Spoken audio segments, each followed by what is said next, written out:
അമറുൽ ഇസ്ലാമിന്റെ മനോനിലയിൽ കുഴപ്പമില്ല. Medical board report supreme കോടതിയിൽ.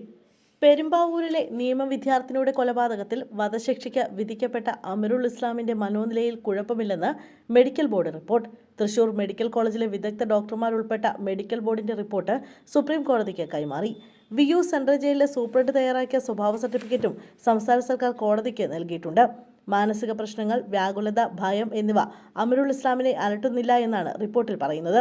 ആത്മഹത്യ ചെയ്യാനുള്ള ആലോചനയില്ല, ഒറ്റയ്ക്ക് ജീവിക്കാനാണ് ഇഷ്ടം തുടങ്ങിയ കാര്യങ്ങൾ റിപ്പോർട്ടിൽ പരാമർശിക്കുന്നുണ്ട്.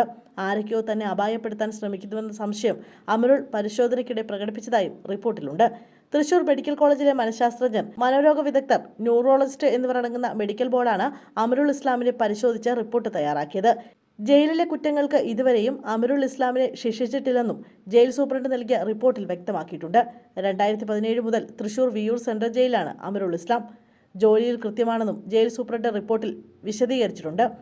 പെരുമ്പാവൂരിലെ നിയമവിദ്യാർത്ഥിനിയുടെ കൊലപാതകത്തിൽ അമറുൽ ഇസ്ലാമിന്റെ വധശിക്ഷ സുപ്രീം കോടതി നേരത്തെ സ്റ്റേ ചെയ്തിരുന്നു.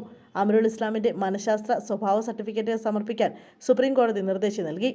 ഇതിന്റെ അടിസ്ഥാനത്തിലാണ് മനഃശാസ്ത്ര സ്വഭാവ സർട്ടിഫിക്കറ്റ് സുപ്രീം കോടതിക്ക് കൈമാറിയത്. വധശിക്ഷയ്ക്കെതിരെ അമറുലിന്റെ ഹർജി പരിഗണിക്കുമ്പോൾ ഈ റിപ്പോർട്ട് കൂടി കണക്കിലെടുക്കും.